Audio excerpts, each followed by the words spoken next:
Good morning. This is the Pennington County Planning Commission's January 13th, 2025 meeting.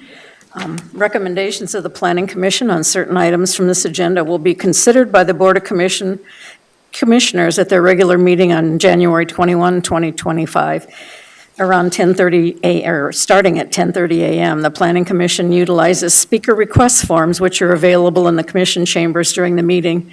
If you're the applicant, you don't need to fill out a request form to speak, but if you're not an applicant and you want to speak, the forms are in the back of the room. Just bring them up to Jerry when you have them filled out. Roll call vote. Everyone's here but Charlie. Okay. Has everyone had a chance to read the minutes of the December 9th, 2024 meeting? Yes. Okay, if so, I would address a motion to approve the minutes. So move. Second. Discussion? All in favor, say aye. Aye. Agenda? I would address a motion to approve the agenda as So presented. moved. Second. Discussion? All in favor, say aye. Aye. All opposed? Okay, consent agenda. Brittany? Good morning, Commissioners. Brittany Molitor, Planning Director. The following items have been placed on the consent agenda for action to be taken on all items in accordance with staff's recommendation by a single vote. Any item may be removed from the consent agenda by any planning commissioner, staff member, or audience member for separate consideration. The findings of this Planning Commission on certain items from this agenda are recommendations to the Pennington County Board of Commissioners, who will make the final decision. Item number 4 is conditional use permit review CUR 2103 for Rod and Teresa Cassidy to review a multifamily residence in a rural residential district, and staff recommends approval of conditional use permit review CUR 21-03 with conditions. Item number 5 is conditional use permit review CUR 22-15 for Don and Troy Richter to review a grain bin to be used as a primitive cabin rental in an agriculture district, and staff recommends approval of conditional use permit review CUR 21-15 with conditions. Item number 6 is conditional use permit review CUR 22-16 for Don and Troy Richter to review a recreational vehicle park in an agriculture district, and staff recommends approval of conditional use permit review CUR 22-16 with conditions. And finally, item 7 is conditional use permit review CUR 22-48 for Rebecca and Roger Stottle to review a vacation home rental in an agriculture district, and staff recommends to end conditional use permit CUR 22-48 as the property has been sold and the new property owner does not wish to use the property as a vacation home rental. Okay. Do you want any items removed, Brittany? No, not at this time. Commissioners, do you want any items removed for discussion? Here. Just, what was the one with the green bins in it? 5. 5. That one, please. Remove item 5, okay. And does the audience wish any items removed for further discussion? Okay. Chair would address a motion to approve consent agenda items 4, 6, and 7, the consent agenda. So move. Second. Discussion? All in favor, say aye. Aye. All opposed? Okay, item number 5. I do my stuff online, look at the agenda and stuff, and I just thought it was pretty crazy. It looked cool, but how's that working with the grain bins? I'm not against it or anything. I was just, do they make upstairs or anything in them? Cody Stack, environmental planner, what they've done is they've converted that inside to finished space. I do believe that there's a second level to it. But yeah, they just use the shell of it, and similar to like a barn dominium with the tin on the outside, they just create finished space on the inside. If you ever get pictures or something of that, I'd like to see it sometime, because it just looks, and then them next to each other looks pretty cool. So just if we could get pictures later, I'd like to see. I don't know if anybody else is interested in what grain bins look like inside. It looked pretty cool to see people. I know they're doing box cars and different stuff like that. I know where my brother lives, in Georgia, that's like the new thing, so, and it looks pretty cool to see what they do with them, but it'd be nice to see what Yeah. this looks like inside, Cody. Some of the Thank you. grain bin stuff really looks neat. And there's so many old grain bins out there. My brother lives on the farm and he's just making one like an outside gazebo type place. But there's regular homes that are going into grain bins, and I was gonna ask for that one to be pulled too, maybe because Charlie is always curious about building units with grain bins, but they can build those just like a regular house, meeting Well, all of the codes. And converting stuff like that instead of getting rid of some of that's pretty cool too. Hailstorms. So it's pretty neat to look at, like I said. So thank you for that consideration today. Let me speak on that. I have a question. Oh, I'm sorry, go ahead. I had a question too. I just noticed that on condition 10, it says that they need to get the proper fire permits, and then condition 15 says there's no outside fires. So are you going to allow Yeah, outside fires So, or not? Cody Sack, environmental planner, I don't think I stated that last time.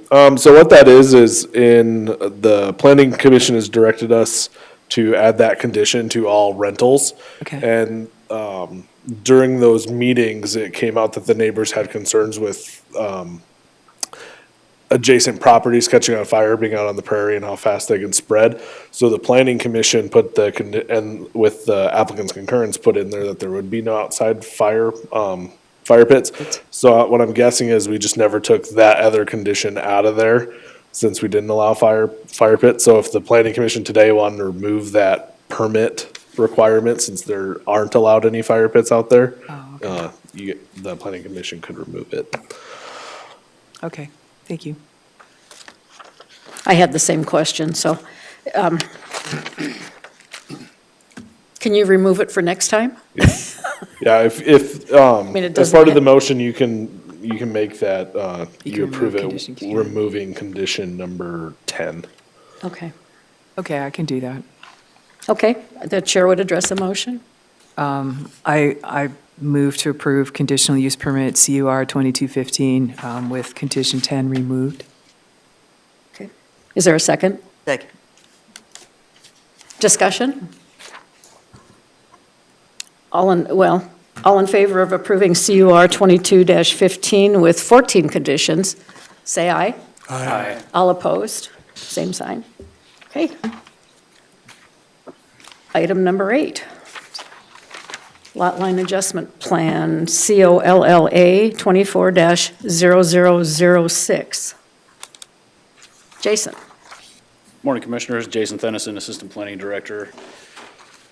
Agenda item number 8 is lot line adjustment plat, COLLA 24-0006. The applicants are C. Craig Hyde and Joan Hyde. Location of the properties are 24000 Addy Camp Trail and 12707 Osprey Trail. Access is off Osprey Trail and Addy Camp Trail, and there's no special flood hazard area on the property. Staff did do a layout plan for this about a month ago. These are the conditions of approval that we found at that point. As you can see, going through and evaluating those, they did meet all those conditions of approval moving forward for this request. As the properties sit today, there are 3 existing parcels. One of them is 11.39 acres and it's vacant of any structures or utilities. Another is 10.01 acres, does have a single-family residence as well as an on-site wastewater treatment system. And the last one is 7.82 acres, also contains a single-family residence, a detached garage, a shed, and an on-site wastewater treatment system. And a vacation of section line, so there is a section line running east and west on this property that hasn't been vacated. Proposed lots, as you can see here, I have highlighted in red Lot 1 and in green Lot 2. Lot 1 will be 26.21 acres, contain a single-family residence as well as an on-site wastewater treatment system. And Lot 2 will contain the same with a single-family residence and an on-site wastewater treatment system and a detached garage. Request was sent out for interdepartmental review and there were no objections or concerns received. Staff's analysis of the request is that the applicants are requesting to reconfigure lot lines between 3 existing lots in order to create 2 proposed lots. And staff finds no significant issues with the applicant's request and appears to be in harmony with existing lots and current land uses in the area. With that, staff recommends approval of lot line adjustment plat COLLA 24-0006 with 2 conditions. Other questions for Jason? Chair, Deb? for water, what's water look like out there for building more subdivision or splitting 3 lots for water in the area? I don't believe water is a concern at this point because they do have existing single-family residences on the lots, and they are consolidating to create 2 lots instead of having 3. Okay, so they already have water on there? They're not Correct. going to make, okay. Yep. Just making sure we're not adding more properties and then saying, No, okay, we're. water issues. Yep, this request is to decrease density, so from 3 lots to 2. Thank you. Are there any other questions? Concerns? The chair would address a motion. I'd make a motion that we accept lot line adjustment plat / COLLA 24-0006. Second. Motion's been made and seconded to approve COLLA 24-0006 with 2 conditions. All in favor, say aye. Aye. All opposed? Sorry, I forgot to ask for discussion. I tend to do that.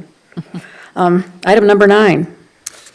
Agenda item number 9 is preliminary plan COPPL 24-0014 to create PCM Tract West and PCM Tract East of Haywood Estates subdivision. The applicants are Patrick and Kathy Mack. Location of the property is 13830 Highway 40. It's currently zoned rural residential district. Access is off Highway 40 on the Custer side of these properties. Again, staff did do a layout plan for this initial request. These are the conditions of approval moving forward. During staff's evaluation, we did find 3 of those that still had not been met. So moving forward for the final plan, these would need to be met. As the property sits today, it is 4.17 acres, does have a single-family residence, a detached garage, and a stable on the Custer County side, as well as an on-site wastewater treatment system. I've highlighted in green PCM Tract East, and in red is PCM Tract West.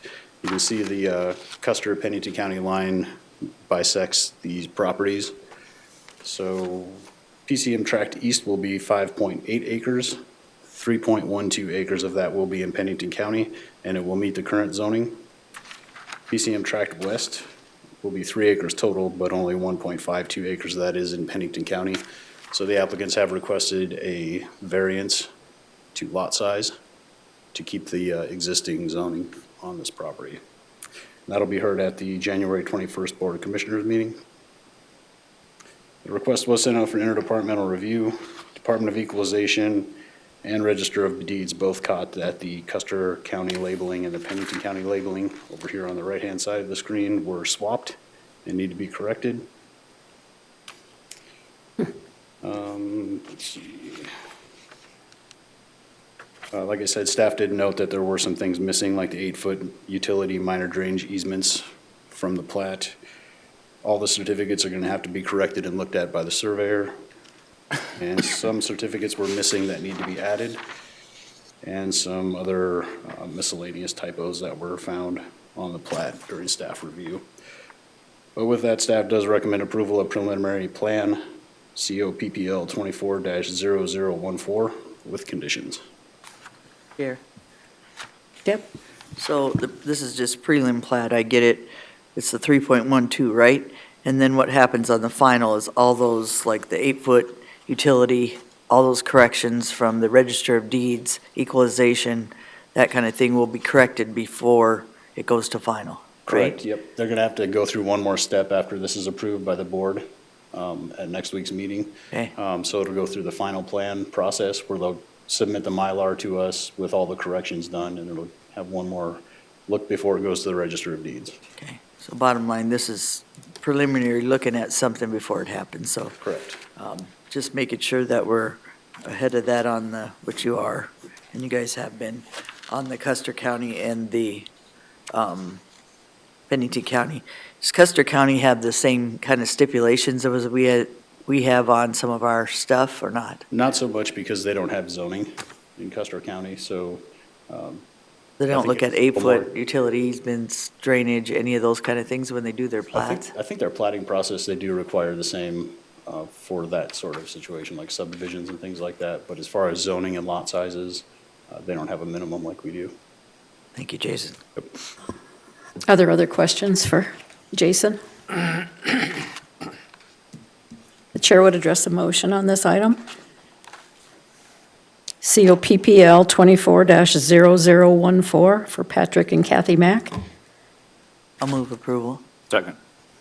It's been moved and seconded to approve 24-0014 with 6 conditions. Discussion?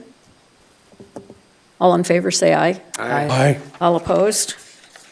Okay. Item number 10. Good morning again, Commissioners. Brittany Molitor, Planning Director. Item number 10 is Ordinance Amendment OA 24-12 for Pennington County to amend Section 204D for height of the Pennington County zoning ordinance. This request is to, I guess I'll just go over here, to exempt water storage structures from the maximum height requirements. If you notice in 204D, there's lots of other similar type structures that are exempted. So we are requesting to add the water storage structure. These structures are pretty common in the agricultural areas. There was one in front of the Board of Adjustment within the last month, and because of where they're typically located, and they provide water and fire protection and things like that, staff actually recommended approval that the height requirement be waived in that variance. So because of that, we felt like it should just be exempted instead of having variances every time. And the board unanimously approved that variance as well.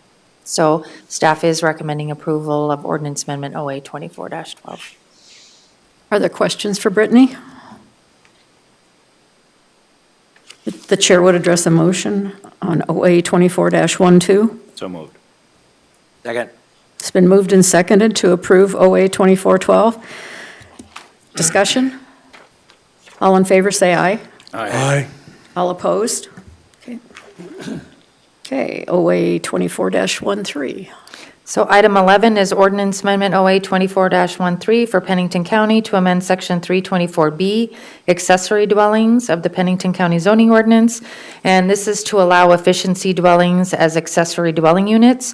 Currently, as our ordinance is written, without adding this section 330C3, those are the requirements for efficiency dwellings. Those are the International Residential Code for the efficiency dwellings. If they had to meet this PCCO 204, they would have to meet the 20 by 20 requirements, and efficiency dwellings are typically much smaller than that.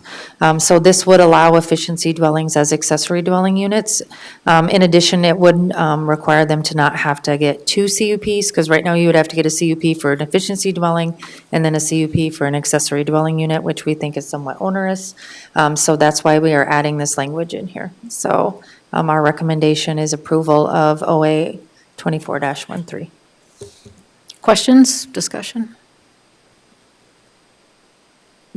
The chair would address a motion on item number 11.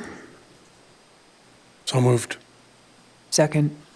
It's been moved and seconded to approve OA 24-13. Discussion? All in favor, say aye. Aye. All opposed? Okay. Item number 12. Item number 12 is ordinance amendment OA 24-14 for Pennington County to amend section 330C, efficiency dwellings of the Pennington County zoning ordinance. And this is to remove the requirement that an efficiency dwelling must have the minimum dimensions of 20 by 20. If you look in the proposed text under here, it said that it had to meet the requirement of PCCO 204, which is the 2020 requirement. So we added the exception that efficiency dwellings do not have to meet the requirements of the PCCO 204 I-5, which is the 20 by 20. So this is just cleaning up a section of the ordinance. And so staff is recommending approval of ordinance amendment OA 24-14. Okay, questions? Okay. Chair would address a motion to approve item number 12. So moved. Second. It's been moved and seconded to approve OA 2412, ordinance amendment OA 2414, good heavens. Discussion? All in favor, say aye. Aye. Aye. All opposed? Okay. No executive session. County Board report. So the Board of Commissioners concurred with the Planning Commission's recommendations from the December 9th Planning Commission meeting. Better, just kidding. Guys do a great Items from the public? It's gone. No. Items from staff? The building permit reports, a couple items to note that we were over from last year. We were 556 for the total number of permits. We were 628. This year, one other item to note is that there was 179 single-family residences building permits in 2024. So How did that compare to last year? it was 103 last year. I think a lot of it too is the Apple Valley Apple Valley. subdivision is under construction. I think there's 40 building permits currently for that subdivision, so. Items from the membership? Yeah, I just want to let you know that I'll be participating via Zoom, starting our next meeting through March. And then I'll be back here on the 14th of April, and then I'll be absent for the second meeting in April. So do you want me to send you an email with that, or? Sure. Yeah, And then they'll have to send me a link for the Zoom part of it. okay. Thank you. I just wanted to mention this, that we were mistakenly credited with denying a CUP in Rapid City the other day. I wasn't really paying attention, I was cooking dinner, but it was on the Presbyterian Church's request to become a place where the homeless could stay overnight. And I heard Pennington County Planning Commission, I thought, did they meet without me? But that would be city planning, so anyway, any other comments? I would address a motion for adjournment. So moved. Second. All in favor, say aye. Aye. All opposed? Yes, these meetings. Thank you.